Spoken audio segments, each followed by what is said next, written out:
সরকারের সমালোচনা করা মানে কি মনে করে আমার সমালোচনা করলে হিম্মত তুমি আমার বিরোধিতা করো, আমাকে হারাও, সেটা পলিটিক্যালি করো। এটা মমতা ব্যানার্জির কাছে এক্সপেক্ট করি আমরা, সেটা সে করে না। বিজেপি পার্টি আগামী দিনে বাংলায় যখন ক্ষমতা আসবে তখন বিজেপি পার্টির কি চেহারা দেখবো তা জানি না। বহরমপুরে একজন রবিনহুড আছেন, তার নাম অধীর রঞ্জন চৌধুরী। আপনি কি এখনো বহরমপুরের রবিনহুড বলে নিজেকে মনে করেন? কেউ অবজার্ভ করে তার মতো করে এটা বলেছে। এখানকার পলিটিক্যাল লিডাররা কখনো বলেছিল এগুলো কথা। আমি মানুষকে সহযোগিতা করতে ভালোবাসি, প্রোভাইডার যদি আমার ক্ষমতা থাকে। মানুষের ভালো দেখলে আমার আনন্দ হয়। আমি যদি কোনো মানুষের কোনো উপকার করতে পারি, তার খুশি দেখে তার থেকে বেশি আমি খুশি হই। এটা আমার অন্তরের অনুভূতি।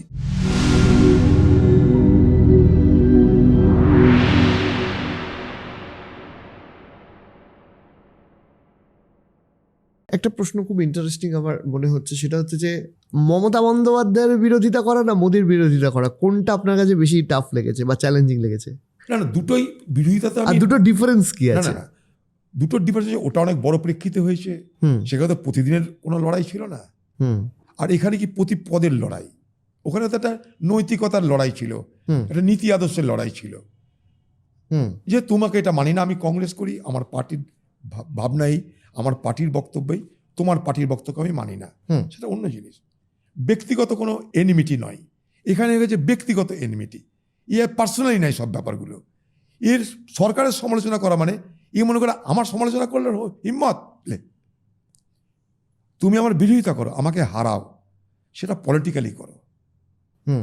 এটা মমতা ব্যানার্জির কাছে এক্সপেক্ট করি আমরা, সেটা সে করে না।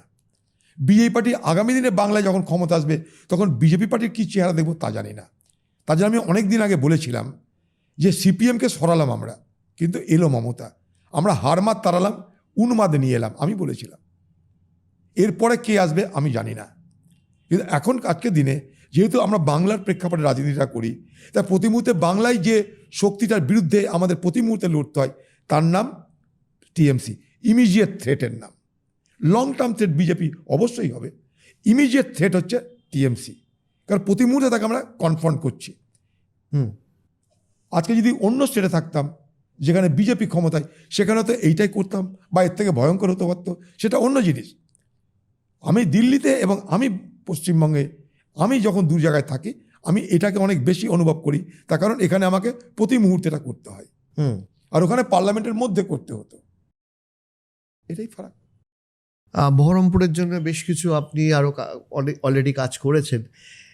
আপনার কি মনে হয় যে এমন কিছু কাজ বাকি রয়েছে যেটা আপনি ডেফিনেটলি করতে চান জিতে এলে? দেখুন, আমি মুর্শিদাবাদ জেলাকে খুবই ভালোবাসি, ইমোশনালি ভালোবাসি মুর্শিদাবাদ জেলাকে। আমার জেলার ইতিহাস আছে, বাংলা বিহার উড়িষ্যার রাজধানী ছিল আমার জেলা। আমার জেলার রাজধানী থেকে একদিন ক্লাইভ বলেছিল যে মুর্শিদাবাদ তো দখল করলাম। মুর্শিদাবাদের রাজধানীতে ঢুকে প্রবেশ করে ক্লাইভ বলল যে আমি লন্ডন থেকে এসেছি, লন্ডনের মতন বড় মুর্শিদাবাদ শহর, কিন্তু লন্ডন থেকে অনেক বেশি অর্থ, বৈভব, সৌন্দর্য এই মুর্শিদাবাদ শহর। তাহলে বুঝুন আমরা কোথায় ছিলাম। আমাদের আজকে সেই গর্ব শেষ। তাই ইচ্ছা হয় মুর্শিদাবাদ জেলাকে আবার অনেক কিছু করে তার অতীতকে অন্তত ফিরিয়ে আনার কথা বলছি না, অন্তত তার কিছুটা যদি ঝলক দেওয়া যায়। চেষ্টা করেছি যখন যখন সুযোগ পেয়েছি। যখন জেলা পরিষদ ছিল কংগ্রেসের হাতে, গোটা জেলা জুড়ে রাস্তা রাস্তা আর রাস্তা, কানেক্টিভিটিতে ভয়ঙ্কর পরিবর্তন করে দিয়েছিলাম। শয়ে শয়ে কিলোমিটার খুব পাকা রাস্তা করেছি আর কানেক্টিভিটি বাড়িয়েছিলাম। 29টা ব্রিজ করেছিলাম। আমি রেলমন্ত্রী থাকা অবস্থায়, রেলমন্ত্রী থাকতে থাকতে আমি দেখলাম পলাশি পর্যন্ত ডবল লাইন, তারপর থেকে ডবল লাইন নেই লালগোলা পর্যন্ত। রেল দপ্তরের প্রথম মিটিং ডেকে আমি বললাম টেন্ডার হবে, কারণ সব রেলের মেজারমেন্ট মানে করা আছে, প্রত্যেকটা রেলের এক্সটেনশনের সমস্ত কিছু কিন্তু নথি আপনাদের কাছে আসে। আর ফিউচার যে প্ল্যান, পার্সপেক্টিভ যে প্ল্যান হয়, সেখানে তো সব কিছু থাকে। আমরা আগামী দিনে কি করব, সেই পার্সপেক্টিভ প্ল্যানে পলাশি থেকে লালগোলা ডবল লাইনের ব্যবস্থা থাকতেই হবে, কারণ পলাশি পর্যন্ত ডবল লাইন, তারপরে মুর্শিদাবাদ আর তো ভূগোলের বাইরে নয়।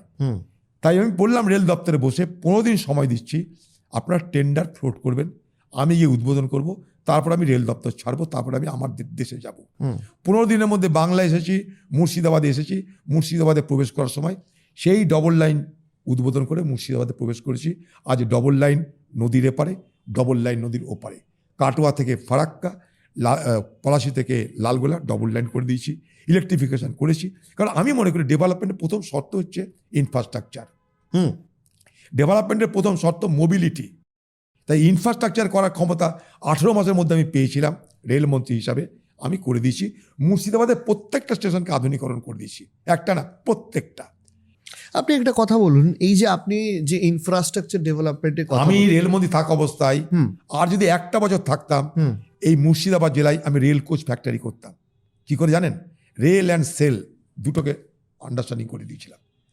Still authority of India, rail authority of India, rail and SAIL দুটোকে একসঙ্গে মার্চ মানে নিয়ে এসে এক টেবিলে নিয়ে এসে আমি আলোচনা করে অনেকটা কাজ এগিয়ে গেছিলাম যে একটা কোচ ফ্যাক্টরি করবো মুর্শিদাবাদ জেলায়, একটা ছোট এয়ারপোর্ট করা দরকার মুর্শিদাবাদ জেলায়। হ্যাঁ, মানে আমাদের তো নর্থ বেঙ্গল বলছি তো, কলকাতার মধ্যে আমার সব প্রস্তাবের মধ্যে আছে এগুলো, নেই সব প্রস্তাব। এখানে আমি কলকাতা যেতে হয়। মুর্শিদাবাদে ভাবতে পারেন আর্মি ক্যান্টনমেন্ট করার ব্যবস্থা করেছিলাম।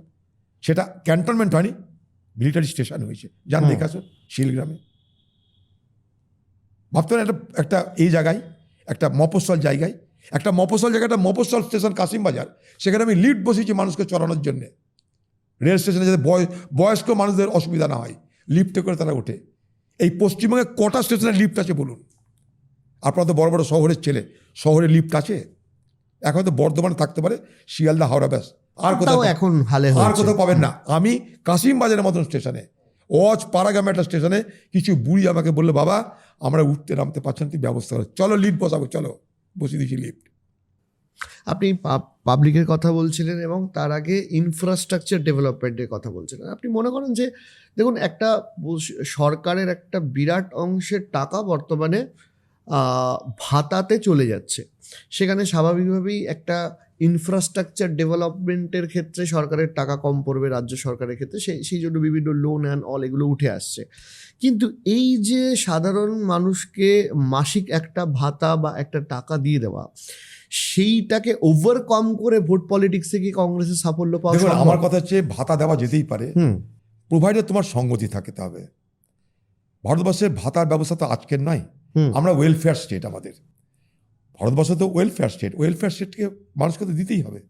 তার জন্য আমরা সস্তায় মানুষের রেলের পরিষেবা দিয়েছি, সস্তায় স্কুল দিয়েছি। তা আজকের না, মানুষকে সস্তায় দেওয়ার প্রক্রিয়াটা তো আজকের না, স্বাধীন হওয়ার পর থেকেই আমরা এটা দিয়েছি। কারণ আমরা তো ডেভেলপড কান্ট্রি নই, ফলে আমাদের এটা দিতেই হবে। আমাদের এখানটা এত বেশি ফারাক আছে, গরিব মানুষ এত বেশি ফারাক আছে আমাদের বেশি, তার জন্য সেখানটা একটা সেকশনকে তো দিতেই হবে, আমাদেরকে সাহায্য তো করতেই হবে। আমরা তো ওয়েলফেয়ার স্টেট, আমাদের ডাইরেক্টিভ প্রিন্সিপাল অফ স্টেট পলিসির মাধ্যমে আমাদের এটাই করে থাকি আমরা। তো স্বাভাবিকভাবেই ভাতা দেওয়াটার আমি সেই সেন্সে বিরোধী তা কখনোই করি না। কারণ ভাতা দেওয়াটার পিছনে অর্থনীতি তো জড়িত। আপনাকে যদি আমি কনজামশন পাওয়ার বাড়াই, তাহলে আমার স্টেটও তো এগোবে, ইন্ডাস্ট্রিও তো হবে। মানুষের কনজামশন পাওয়ার বাড়ানোর জন্য নানা প্রক্রিয়া আছে। রোজগার করে তুমি দাও, তাকে রোজগার করার ব্যবস্থা করে দাও। তা না করে এখানটা যেটা হচ্ছে সেটা সরাসরি এক ধরনের তোমাকে আমি দয়া করলাম, তোমাকে আমি কিছুটা ভিক্ষা দিলাম, এই মানসিকতা তৈরি হচ্ছে এখন। নাহলে এ কথা বলে না যে ভাতা দিয়েছি, ভোট না পেলে ভাতা কেটে দেব, এ কথা বলার ঔদাত্য কী করে আসে? আজকে তৃণমূল পার্টির সর্বত্র এটাই প্রচার, ভাতা দিয়েছি, মমতা ব্যানার্জি ভাতা দিয়েছে, যদি ভোট না দাও ভাতা তোমাদের বন্ধ করে দেওয়া হবে।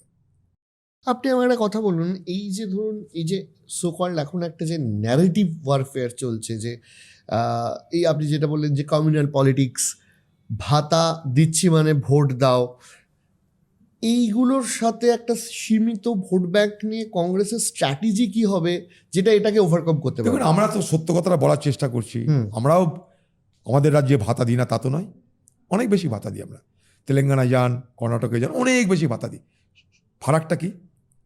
ফারাকটা হচ্ছে এইটা, সেখানটা রোজগার করে ভাতা দেয়, তাই তাদের রাজ্য ঋণগ্রস্ত নয়। সেখানটায় পরিকাঠামো হয়, ভাতাও চলে। সরকারের রোজগার বেশি, রেভিনিউ আর্নিংস বেশি হয়, তার থেকে একটা অংশ সে ভাতা দেয়, আরেকটা অংশ পরিকাঠামো করে। ঠিক আছে?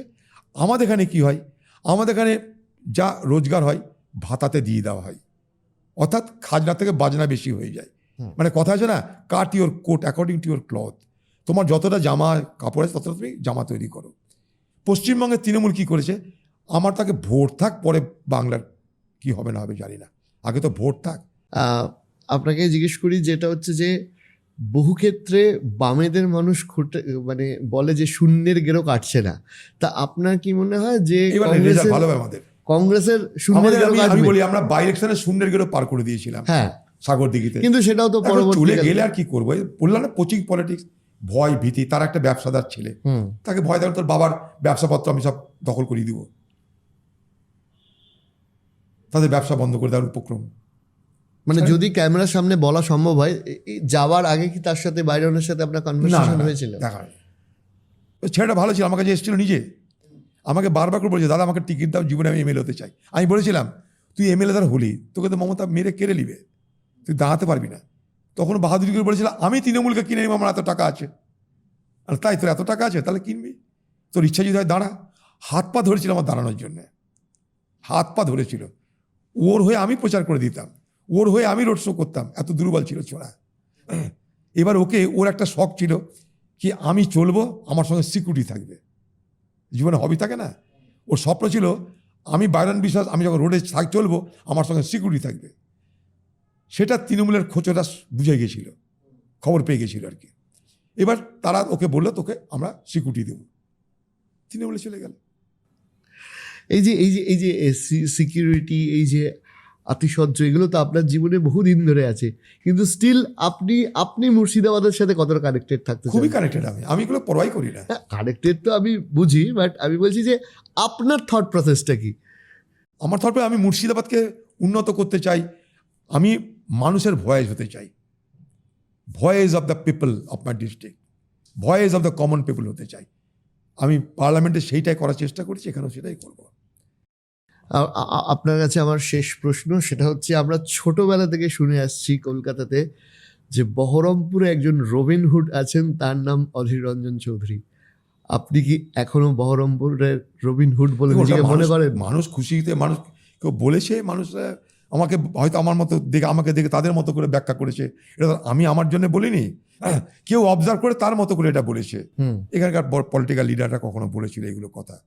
আমি মানুষকে সহযোগিতা করতে ভালোবাসি, প্রোভাইডার যদি আমার ক্ষমতা থাকে, কোনো মানে সংখ্যাহীনভাবে করি, আমি চেষ্টা করি। মানুষের ভালো দেখলে আমার আনন্দ হয়, আমি যদি কোনো মানুষের কোনো উপকার করতে পারি, তার খুশি দেখে তার থেকে বেশি আমি খুশি হই, এটা আমার অন্তরের অনুভূতি। আর এখানে কোনো জাত নেই, পাত নেই, কিছু নেই। আমি মানুষের প্রতিনিধি হিসাবে আমি নিজেকে সুযোগ পেয়েছি সামাজিক স্বীকৃতি দেবার, আর মানুষের প্রতিনিধি হিসেবে আমি আমার চেষ্টা করেছি। চেষ্টা করার পরিণামে যদি কোনো মানুষ খুশি হয়েছে, আমি আনন্দ পেয়েছি। বাকি কিছু কোনোদিন কারোর কাছে চাইনি, অধিক যদি কারোর কাছে চারানা পয়সা চাইও নি, কারণ চারানা পয়সা চাইবেও না। কিন্তু আমার যা ক্ষমতা, আমার ক্ষমতা দিয়ে মানুষকে খুশি করতে পারলে তার থেকে বেশি আমি খুশি হব, এটুকু বলতে পারি। আমি আরেকটা জিনিস জাস্ট জানতে ইচ্ছা করছে, যে জিজ্ঞাসা করছি যে মানে এখানকার বেশিরভাগ রাজনীতিবিদই আজকে আপনার হাত ধরে রাজনীতি করে উঠে এসছে, যারা অনেকেই তৃণমূলে আছে। আমি একটা ভিডিও দেখছিলাম যে এখানেই বহরমপুরের ক্যান্ডিডেট, আপনি তাকে বলছিলেন যে তুমি তো আমার সাথেই রাজনীতি করতে। কখনো খারাপ লাগে না যে ছেলেগুলো একসাথে আপনার সাথে রাজনীতি করতে? খারাপ লেগে কি করবো, বিরোধিতা খারাপ লেগে কি করবে? মুর্শিদাবাদে গোটা তৃণমূলের গোটা নেতৃত্বই আমার হাতে তৈরি, খারাপ লেগে কি করব? এই মমতা ব্যানার্জির রাজনৈতিক যে যেটা আপনার পলিটিক্যাল ফিলোসফি, সেটা তাই যে অপরের মেরে খাও, নিজেকে বড় করো, অপরের মেরে বড় হও। আপনার পলিটিক্যাল আইডিয়াল পার্সনকে? আমার পলিটিক্যাল আইডিয়াল পার্সন অনেকে, তাও একজন কোনো ব্যক্তি না। আমি কখনো বামপন্থী ভাবধারা দ্বারা প্রভাবিত হয়েছি, কখনো ডানপন্থী ভাবধারা দ্বারা প্রভাবিত হয়েছি, কখনো ভাবতে গিয়ে দেখেছি রাস্তা আলাদা হলে ভাবনার সঙ্গে ঐক্যতা আছে। আমি যদি বলি বাম নেতাজি, ডান মহাত্মাজি, আখেরে তারা কিন্তু এক, উভয় বামপন্থী। এগুলো ভাবনার দ্বারা ডিটারমিন হয়, কোনো ফ্রেম নেই যে ফ্রেমের মধ্যে ঢুকলে বাম হয়ে যায়, ডান হয়ে যায়। মানুষের ভাবনার দ্বারা কেউ বাম হয়, কেউ ডান হয়। অনেক ধন্যবাদ আমাদেরকে সময় দেওয়ার জন্য, আর ইন্ডিপেন্ডেন্ট মিডিয়াকে এতটা টাইম দেওয়ার জন্য। Thank you so much.